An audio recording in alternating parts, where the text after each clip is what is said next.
ETF index mutual funds నేర్చుకుని stock మార్కెట్లో రాణించాలనుకుంటున్నారా? వెంటనే ఈ నెంబర్కి కాల్ చేయండి.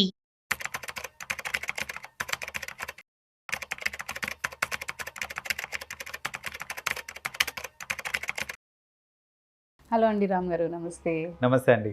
యా, సో కొన్నిసార్లు మనం చూస్తూ ఉంటాం, మన ఫ్రెండ్స్, మన చుట్టుపక్కల ఉన్న వాళ్ళు కొంతమంది పర్సనాలిటీస్ మనకు ఎదురవుతూ ఉంటుంది. ఎలా అంటే ఏం జరిగినా కానీ, సిచ్యువేషన్ అరౌండ్ ఏం జరిగినా కానీ వాళ్ళే దానికి కారణం అని అనుకుంటారు. అంటే ఒకవేళ తను మార్క్స్ తక్కువ వచ్చినా సపోజ్, లేదంటే ఒక జాబ్ ఏదైనా క్రాక్ చేయకపోయినా నాలోనే ఫాల్ట్ ఉందేమో, నేనే రీజన్ ఏమో, లేదంటే రిలేషన్షిప్ ఏమన్నా సరిగ్గా లేకపోయినా కానీ ప్రతి దానికి వాళ్ళని వాళ్ళే ఎక్కువగా విక్టమైజ్ చేసుకుంటూ ఉంటారు. నా వల్లే ఇదంతా జరిగింది, నేనే దీనికి కారణం అని దాని గురించి ఓవర్ థింక్ చేసేసి they will go into depression or like దాని గురించి ఎక్కువగా దానికి టైం ఇస్తూ ఉంటారు. So how correct is that? ఎలా దీన్ని తీసుకోవచ్చు అంటారు అసలు?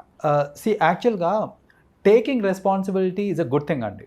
అంటే taking responsibility for whatever happen. ఇప్పుడు ఏదైనా తప్పు జరిగింది or whatever it is, కొందరు ఒప్పుకొని కూడా ఒప్పుకోరు, రైట్? సో ఒప్పుకోవడం చాలా నెససరీ చెప్పాలంటే. కొందరు ఏంటంటే రెస్పాన్సిబిలిటీ తీసుకుంటారు. వాట్ ఎవర్ ఇప్పుడు నేను ఏమైతే ఎక్స్పీరియన్స్ అవుతున్నానో దానికి నేనే రెస్పాన్సిబిలిటీ తీసుకుంటారు. రెస్పాన్సిబిలిటీ తీసుకోవడం అనేది చాలా మంచి విషయం యాక్చువల్గా.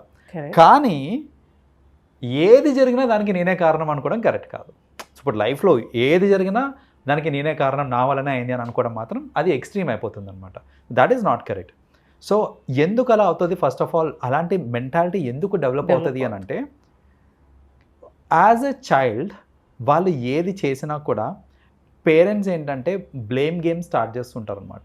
చిన్నప్పటి నుంచి కూడా నువ్వే ఇలా చేసావు, నువ్వే దేనికి పనికిరావు, వాళ్ళని చూసి నేర్చుకో, వీళ్ళని చూసి నేర్చుకో, ఇవన్నీ స్టార్ట్ చేస్తుంటారు అనమాట. అంటే ఏంటంటే ఒక కైండ్ ఆఫ్ డీమోటివేషన్ అనేది రైట్ ఫ్రమ్ ది బిగినింగ్ వాళ్ళ ఆ పిల్లలకి ఏంటంటే అలవాటు అయిపోతూ ఉంటుంది అనమాట. నీ వల్ల కాదు ఇది, లేకపోతే వాళ్ళని చూసి అంటే మిగతా వాళ్ళందరూ సుపీరియర్ టు యూ అనేది మనము చెప్పేస్తున్నాం, ఇంబైబ్ చేసేస్తున్నాం అట్లాంటిది. సో అలా చేయటం వల్ల ఏమవుతుందంటే సెల్ఫ్ కాన్ఫిడెన్స్ దెబ్బతింటుంది. సెల్ఫ్ కాన్ఫిడెన్స్ దెబ్బతిన్న రోజు ఏమవుతుంది అని అంటే చుట్టుపక్కల ఏది జరిగినా కూడా అరే మేబీ నేను అప్ టు మార్క్ లేను కాబట్టి ఇది అయిందేమో, ఇట్లా అంటే దానికి నేనే కారణం, నేను కరెక్ట్గా లేను కాబట్టి ఇలా అయింది అని ఇది మెల్లగా స్టార్ట్ అయిపోతుంది అనమాట. ఇలాంటి మెంటాలిటీ స్టార్ట్ అయిపోతుంది. సో అలాంటి మెంటాలిటీ స్టార్ట్ అయిన వాళ్ళకి అంటే how they can come out of it అనేది నేను కపుల్ ఆఫ్ టిప్స్ చెప్తా దానికి. Tip number 1 or first and foremost thing that they have to understand ఏంటంటే, వాళ్ళు ఏదైతే పని చేస్తారో అది నేను చేశాను అని ఏదైతే థాట్ ఉంది కదా, ఆ థాట్ని కొంచెం మార్చాలి. ఫస్ట్ ఆఫ్ ఆల్ ఏంటంటే ఆ జరిగిన ఇన్సిడెంట్లో నేను కూడా ఒక భాగం అని అనుకోలే తప్ప నేనే చేశాను అని అనుకోవద్దు. అందరూ were part on it. There are many things, couple of people may be involved in it or other things, other aspects కూడా ఉన్నాయి. ఇప్పుడు చూడండి, ఎన్వైరన్మెంటల్ ఆస్పెక్ట్స్ ఉంటాయి, ఎన్నో ఉంటాయి. సపోజ్ ఒక రైతు ఉన్నాడు, ఆయన పడాల్సిన కష్టం ఆయన పడ్డాడు, వేయాల్సిన విత్తనాలు వేశారు, అంతా బాగానే చేశారు. సడన్గా ఇప్పుడు వర్షం పడి పంట నష్టం అయిందనుకోండి, ఆయన ఏం చేస్తారండి? దానికి ఆయన రెస్పాన్సిబిలిటీ తీసుకొని నా వల్లనే జరిగింది అంటే అది కరెక్ట్ అంటే కాదు. ఆయన ఒక్కడే చేశాడు పని, కానీ ఇక్కడ ఎక్స్టర్నల్ సోర్సెస్, ఎక్స్టర్నల్ ఫ్యాక్టర్స్ కూడా ఎఫెక్ట్ అవుతాయి మనకి. సో అలా ఏంటంటే మనం ఏ పని చేసినా కానివ్వండి, ఎక్స్టర్నల్ ఫ్యాక్టర్స్ అనేది ఖచ్చితంగా దాని మీద ఇన్ఫ్లుయెన్స్ అనేది అవుతుంటుంది. అది ఫస్ట్ ఆఫ్ ఆల్ మనం గుర్తించాలి. ఏంటంటే ఏది చేసినా నేను అందులో ఒక భాగం మాత్రమే, అంతేగాని నేనే మొత్తం చేశాను అని అనుకోవద్దు ఎప్పుడు కూడా. సో అలా నేనే చేశాను అనుకున్నప్పుడు ఏమవుతుందంటే ఫెయిల్యూర్ వచ్చినప్పుడు ఇలాంటి థాట్స్ వస్తుంటాయి, లైక్ అరే నా వల్లనే పోయింది ఇది అనేసి. అలా కాకుండా నా వంతు ప్రయత్నం నేను చేశాను, జస్ట్ ఏంటంటే ఎక్స్టర్నల్ ఫ్యాక్టర్స్ వల్ల అది వర్కౌట్ కాలేదు, ఎక్స్టర్నల్ ఫ్యాక్టర్స్ కూడా ఇన్వాల్వ్డ్ ఉన్నాయి అని ఫస్ట్ ఆఫ్ ఆల్ గుర్తిస్తే ఏంటంటే అప్పుడు మనకి రియలైజేషన్ వస్తుంది, అరే ఎక్స్టర్నల్ ఫ్యాక్టర్స్ వల్ల ఇది కాలేదు, అంతేగాని నేను కారణం కాదు అనేసి వస్తుంది అనమాట. That is one thing that they have to understand. Second ఏంటంటే దెర్ ఆర్ మెనీ థింగ్స్, అవి మన కంట్రోల్లో ఉండవు అసలు. Many things which are beyond our control. Like అంటే ఫర్ ఎగ్జాంపుల్ ఇప్పుడు చూడండి, ఇందాక తీసుకున్న ఎగ్జాంపులే, వర్షం ఎప్పుడు పడుతుంది అనేది మన చేతిలో లేదు. అది లైక్ రైతు చేయాల్సిన పని రైతు చేసుకున్నాడు, వర్షం పడుతుందా లేదా అనేది మన కంట్రోల్లో లేదు అది. సో అలా మనం డైలీ చేసే పనులలో కూడా there are many things which are not in our control. So అది మనం గుర్తించాలి. ఇప్పుడు చూడండి జనరల్గా రిలేషన్షిప్స్లో చూస్తుంటాను నేను, వైఫ్ అండ్ హస్బెండ్ మధ్యలో జనరల్గా వైఫ్ ఏదో చెప్తుంది, ఏదో మాట అంటుంది, what ever it is, husband దానికి ఫీల్ అవుతాడు. హస్బెండ్ ఫీల్ అయ్యి ఒక్కొక్కసారి రెబెలియస్గా యాక్ట్ చేస్తాడు. ఇట్లా రెబెలియస్గా యాక్ట్ చేసిన తర్వాత వైఫ్ ఏంటంటే, అరే నా వల్లనే ఇతను ఇలా రియాక్ట్ అయ్యాడు, లేకపోతే నా వల్లనే ఇప్పుడు నేను ఇలా చెప్పడం వల్లనే ఇదంతా జరిగింది అని ఒక సెల్ఫ్ బ్లేమ్ తీసుకుంటూ ఉంటారు. అంతేగాని ఇక్కడ అర్థం చేసుకోవాల్సిన విషయం ఏంటంటే, వాళ్ళ రియాక్షన్ మన కంట్రోల్లో లేదు. కరెక్ట్. మీరు చెప్పాల్సింది మీరు చెప్పారు, ఒక్కొక్కరు ఒక్కొక్కలాగా రియాక్ట్ అవుతారు. కొందరు ఏంటంటే అరచేస్తారు, కొందరేమో నిదానంగా వింటారు, మాట వింటారు.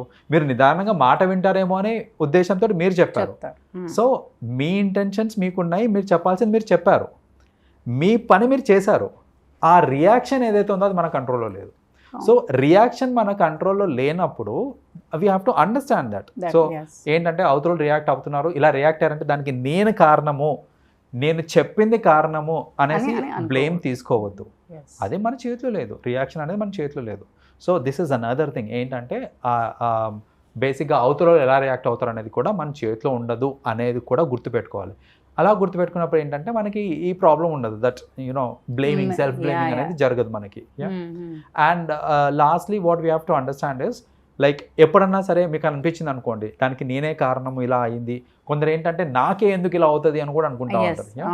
సో నేనే కారణం అనుకోవడం ఒకటి, నాకే ఎందుకు ఇలా అవుతుంది అని అనుకునే వాళ్ళు కూడా చాలా మంది ఉంటారు.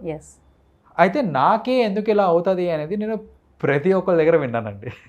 నా దగ్గరకు వచ్చే ప్రతి క్లయింట్ దగ్గర కామన్ గా వినే డైలాగ్ అనమాట. But everybody is going through same problem. Everybody is going through same problem. Okay, right. So ఇది థర్డ్ థింగ్ వాళ్ళు అర్థం చేసుకోవాల్సింది ఏంటిది అని అంటే, ఎవ్రీబడీ నాకే ఎందుకు అవుతుందని మీరు ఎందుకు అనుకుంటారంటే మిగతా వాళ్ళు చెప్పట్లేదు కాబట్టి మీకు, అరే నా లైఫ్ ఇట్లా అవుతుందిరా, అయితే this is the problem that I'm facing అనేసి ఎవరు చెప్పుకోవట్లేదు కాబట్టి మీకు తెలియట్లేదు. సో అందుకనే ఏంటంటే నాకు ఏదన్నా ఇన్సిడెంట్ ఇట్లా అయినప్పుడు మనం అనుకుంటాం, అరే నాకే ఎందుకు ఇలా అవుతుంది, దరిద్రము, ఇట్లాంటివన్నీ ఏంటంటే సెల్ఫ్ బ్లేమ్ చేసుకుంటూ ఉంటారు అనమాట.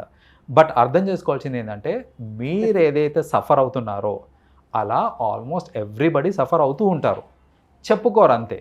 సో దాన్ని మీరు ఇలా సఫర్ అవుతున్నాను అని అనుకొని, లేకపోతే నాకెందుకు ఇలా అవుతుంది, నాకు బ్యాడ్ లక్, ఇంకా నా జీవితం ఇంతే అనే ఒక నెగటివ్ థాట్లోకి వెళ్ళిపోయారు అనుకోండి, you can't come to the positive. అలా కాకుండా ఎస్ ఇది అందరూ ఫేస్ అయ్యేదే అనే ఒక థాట్లో ఉన్నారనుకోండి, first of all self blaming జరగదు.